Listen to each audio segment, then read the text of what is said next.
Hello everyone and welcome back to Splash. Today we're going to be talking about 5 amazing Chumlee purchases on Pawn Stars. Rick, use the force. It'll help guide you to the right answer. Heck yeah, that's Alvin. Alvin, Simon, Theodore. Do. Do you want to win the new iPhone 11 Pro? If so, be sure to watch the whole video, leave a like, and comment the hidden message. And with that being said, let's get right back into the video. Go ahead and like and subscribe if you have not done so already. It helps us out a lot. Also, make sure to stay until number 1 to see some of the most impressive things that Chumlee has done during his time at the shop.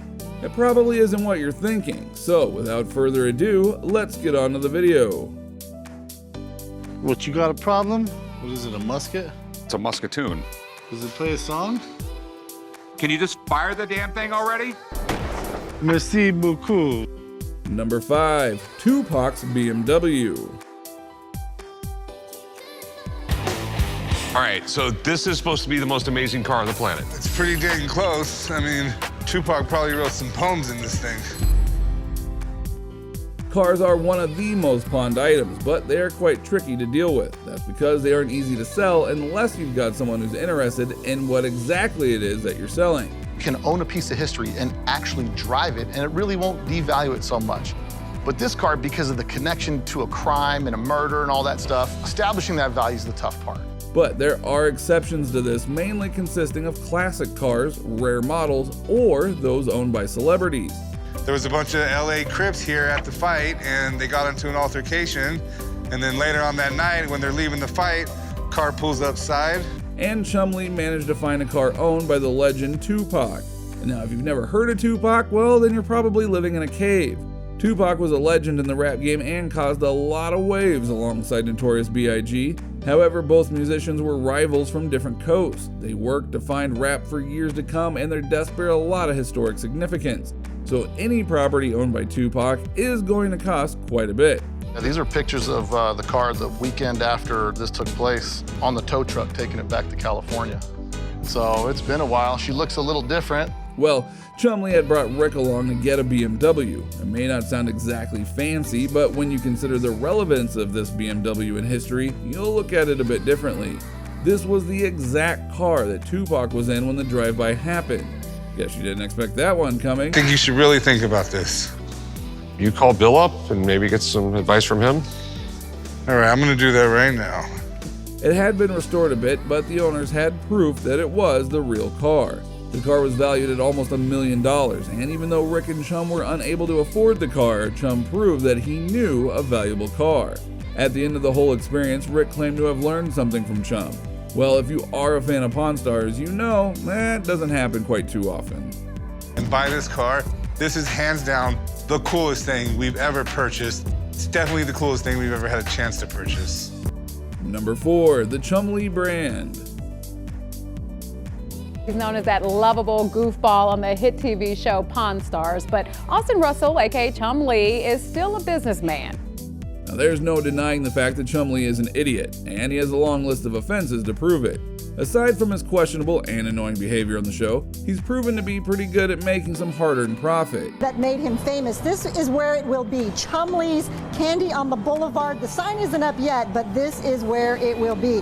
After gaining popularity as one of the main characters on Pawn Stars, Chumlee decided to leverage his popularity and created a novelty store. Sounds kind of cool, right?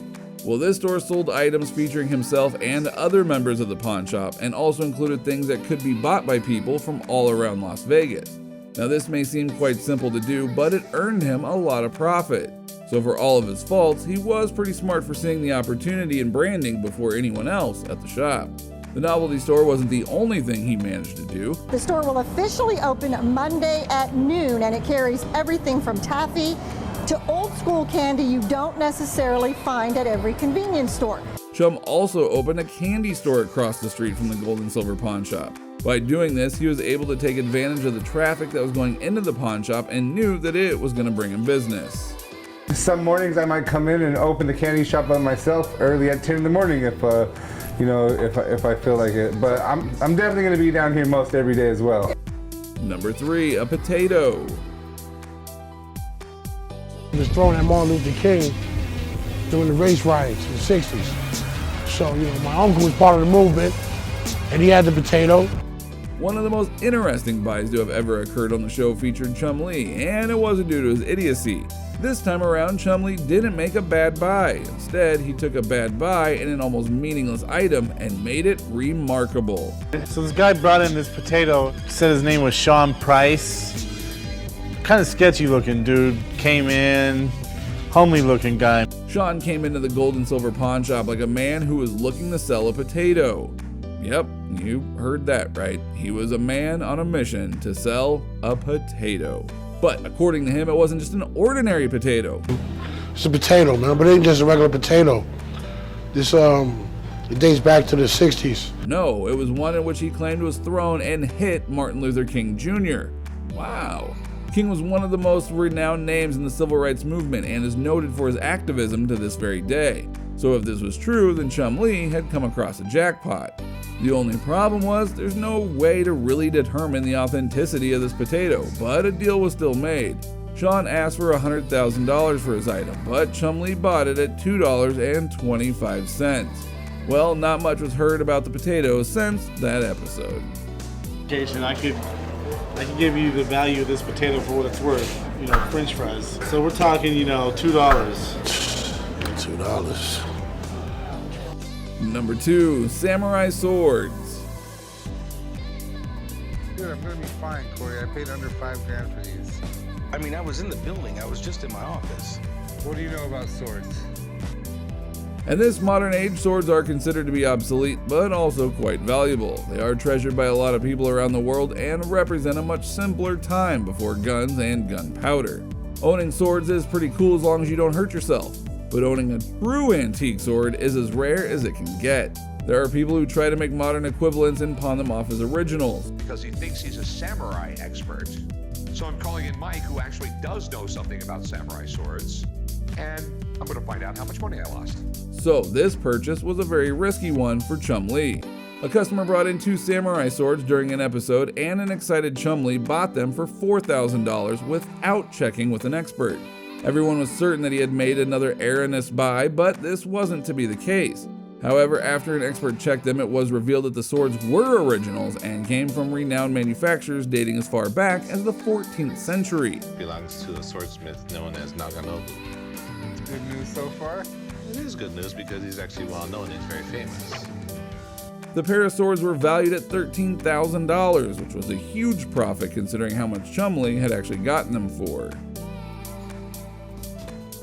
Another signature? This sword is signed Soshuju Akihiro. He's one of the most famous makers.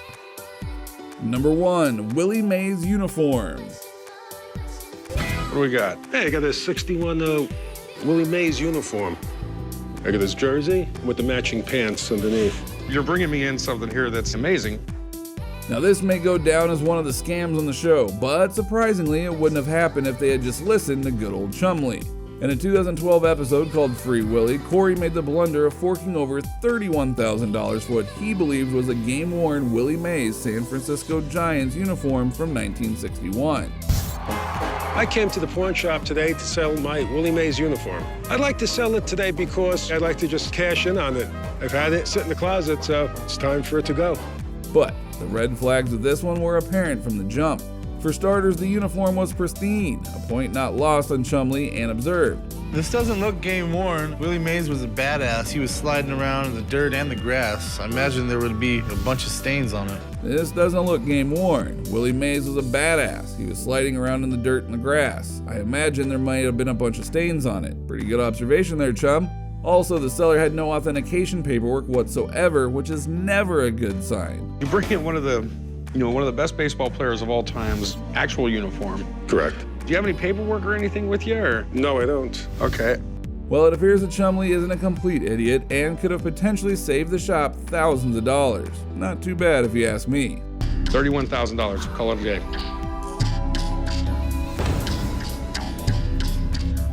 Sounds good. All right. Chum, take care of it. A simple reminder on how to enter our brand new giveaway. We'll be giving away the brand new iPhone 11 Pro, so be sure to leave a like, comment the keyword, subscribe, and turn on notifications to enter the giveaway. It's really that simple. Go for it. Well everyone, I hope you enjoyed the video. While you are here, go ahead and click the links above to check out some of our other awesome videos. Also, do not forget to like and subscribe for more content like this, and I will see you in the next video.